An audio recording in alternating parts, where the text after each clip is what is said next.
Well, Jake, we are finally here. It's a fight that was on, then it was off. Now it's back on again. Are you excited it's here? Yeah, excited to say the least. Yeah.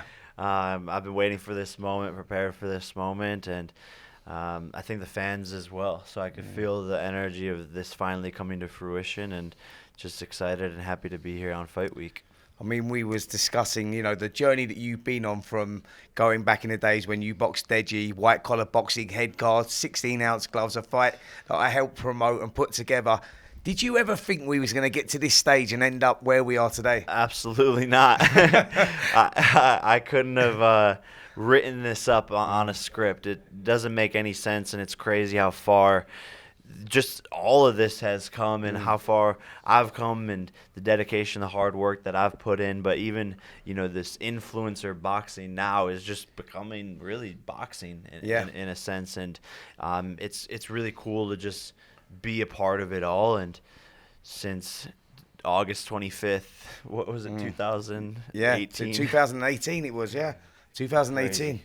I mean, you've come such a long way. I mean, when did you recognise that you had an appetite for boxing? Because when we first started that, it was like I thought it was going to be a flash in the pan, that you was going to have this one fight, maybe two fights, and then it would sort of disappear and you'd continue doing whatever you was doing in your, YouTube world. But you've developed this real appetite and taking boxing really, really seriously now, and sort of getting the respect from the mainstream boxing fans. Yeah, look, I think after beating Deji, that was one of the best feelings in my life of accomplishment and the sacrifice and hard work. And it was such a difficult task in the ring. It was one of the hardest things that I've ever put myself up to. But I loved that challenge.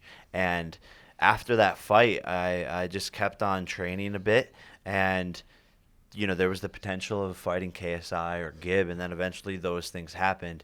And when I went up to Big Bear to train with Shane Mosley is really when I fell in love with the sport and fell in love with the process and getting to learn from one of the all-time greats in Shane, having his one-on-one mentorship, 18 hours a day.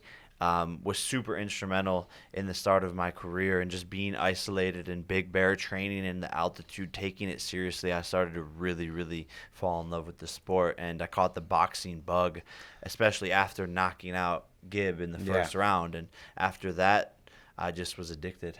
I mean, Jake, where do you see the roadmap of this going? Like now WBC have got involved in this fight. The winner of this fight gets a WBC ranking, which is a huge thing. You come through that, you get a WBC ranking, top 40 ranking, or whatever it is. Where do you see the roadmap from that? Like, is it something? How long is the journey going to continue? Yeah, the roadmap is unveiling itself pretty nicely here. I want to be a world champion. I will become a world champion, and this is a step in the right direction and moving up those rankings eventually to go after a title shot when I feel I'm ready to do so. Sure. I mean, look, we've got the WBC Cruiserweight title on the undercard with Badu Jack involved in that fight against Makabu. I mean, do you see yourself potentially ever fighting for that sort of title, something of that sort of magnitude? 100%. Yeah. It's definitely going to happen. And it might be light heavyweight. It might be cruiserweight. We'll see. We'll make that decision with the team. And look, that's like a 24 to 36 month goal, right? Sure. I'm 26, coming into my athletic prime here in 28, 29, 30 years old. So that's probably when I'll make a run for it. But man, I just want to do it because I think it's funny. I think to go from boxing Deji amateurs to being a world champion in a period of years. Nobody thinks I could do it. They think it's impossible. They think I'm crazy. They think I'm lying when I say that. They think it's just for marketing. They think it's just for talking sport. Yeah. But it's not. I'm being serious.